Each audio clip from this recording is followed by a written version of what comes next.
से देश के मदिरा गांव में वेद वेदांगों में प्रकांड पंडित और उसकी पत्नी अपने बड़े भाई भाभी एवं अपने माता पिता के साथ बड़े प्रेम से रहते थे। ब्राह्मण की पत्नी अत्यधिक सुंदर एवं यौवन से पूर्ण स्त्री थी एवं ब्राह्मण बहुत ही धार्मिक एवं मिलनसार व्यक्ति था। ब्राह्मण के व्यवहार के कारण उसकी आमदनी भी बहुत अच्छी थी। जो कुछ कमा कर लाता अपने परिवार में लाकर रख देता, जिसे सभी मिल बांटकर उपयोग में लेते। घर का भंडारा हमेशा भरा रहता था। ब्राह्मण के परिवार में किसी प्रकार की कोई कमी नहीं थी, किंतु ब्राह्मणी को यह सहन नहीं होता था।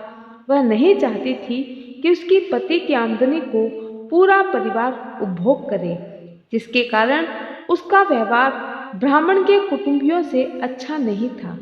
ब्राह्मणी नहीं चाहती थी कि ब्राह्मण जो कुछ भी कमा कर लाए उसे परिवार के अन्य सदस्य भी उपयोग में ले, और इसलिए ब्राह्मणी अप्रत्यक्ष रूप से ब्राह्मण को अपने भाई भाभी के साथ लगी बुझाई करती रहती थी।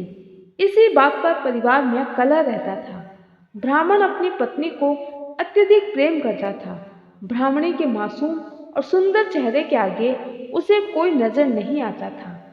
प्रतिदिन कलह से मुक्ति पाने के लिए ब्राह्मण ने माँ बाप भाई भाभी का साथ छोड़कर पत्नी को लेकर दूर देश में जाकर अकेले घर बसाकर रहने का निश्चय किया। यात्रा लंबी थी। जंगल में पहुंचने पर ब्राह्मणी को बहुत प्यास लगी। ब्राह्मण पानी लेने गया। पानी दूर था, देर लग गई। पानी लेकर वापस आया तो ब्राह्मणी को मरी पाया। ब्राह्मण बहुत व्याकुल हो गया। ब्राह्मण को नहीं समझ में आया कि अब वह सुनसान जंगल में क्या करे।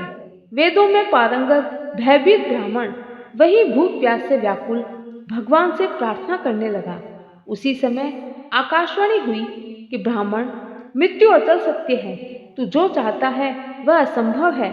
तब ब्राह्मण बोला, प्रभु, अगर ऐसा है तो आप मेरे भी प्राण ले। अपनी प्रियतमा के बगैर मैं भी नहीं रह सकता। तब देवता बोले, ठीक है, लेकिन ये तभी संभव है यदि तू अपने प्राणों का आधा भाग इसे देना स्वीकार करे तो ब्राह्मणी जीवित हो जाएगी। ब्राह्मण ने यह स्वीकार कर लिया। ब्राह्मणी फिर से जीवित हो गई। ब्राह्मण ने ब्राह्मणी को गले लगाया और दोनों ने फिर से यात्रा शुरू कर दी। वहां बहुत दूर एक नगर था। नगर के 12 में पहुंचकर ब्राह्मण ने कहा, प्रिय, तुम यहीं ठहरो, मैं भी भोजन लेकर आता हूँ। ब्राह्मण ने दूर कहीं जाकर भोजन की व्यवस्था की, जहाँ उसकी जान पहचान एक लंगड़े व्यक्ति से हुई। काफी देर पश्चात ब्राह्मण लौट कर आया और उसने ब्राह्मणी को बताया, प्रिय, जीवन निर्वाह करने के लिए मुझे यहाँ से दूर नगर में जाना होगा, पर तुम व्यर्थ की चिंता ना करना। कुछ समय पश्चात मैं हम दोनों की व्यवस्था का कुछ उपाय कर लूंगा और तुम्हें अपने साथ रखूंगा। अगर तुम्हें किसी भी वस्तु की आवश्यकता हो तो तुम मेरे इस मित्र से कह देना, जिसका नगर से गांव नित्य ही आना जाना रहेगा। ब्राह्मण का मित्र लंगड़ा किंतु अत्यंत सुंदर जवान युवक था। ब्राह्मणी उसके रूप पर मोहित हो गई। दोनों एक दूसरे को चाहने लगे। दोनों ने जीवन भर एक साथ रहने का प्रण कर लिया। एक दिन ब्राह्मणी ने नव युवक से कहा, प्रिय, अब मैं तुम्हारे बिना नहीं रह सकती। हम दोनों सदा के लिए एक साथ रहेंगे और इस ब्राह्मण को रास्ते से हटा देंगे। दोनों ने मिलकर योजना बनाई और अवसर देखकर ब्राह्मणी और लंगड़े ने मिलकर ब्राह्मण को धोखे से कुएं में धकेल दिया। उसे मरा समझकर वे दोनों आगे बढ़े। नगर की सीमा पर राज्य कर वसूल करने वाले कार्यकर्ता के साथ युवक की अच्छी पहचान थी और इसके चलते युवक को राजा के यहाँ नौकरी मिल गई। कुछ दिन बाद किसी साधु के हाथों कुएं से निकाले जाने के उपरांत ब्राह्मण भी उसी राज्य में पहुंच गया। ब्राह्मण को वहां देखकर युवक भयभीत हो गया और उसने ब्राह्मणी को सारी बात बता दी। ब्राह्मणी ने जब उसे देखा तो राजा से कहा, यह मेरे पति का पुराना बैरी है, इसे यहाँ से निकाल दिया जाए या मरवा दिया जाए। राजा ने सुनकर उसके वध की आज्ञा दे दी।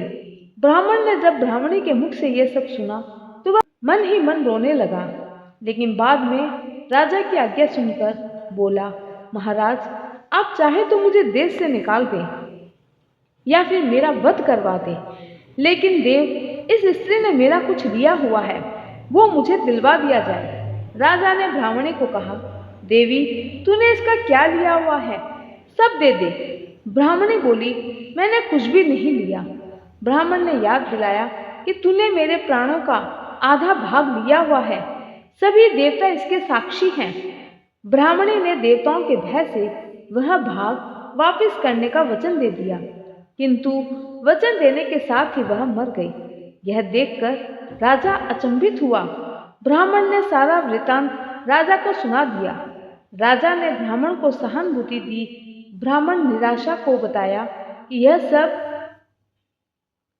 उसी की गलती के कारण हुआ है। निराश ब्राह्मण ने बताया कि वह सब उसी की गलती के कारण हुआ है।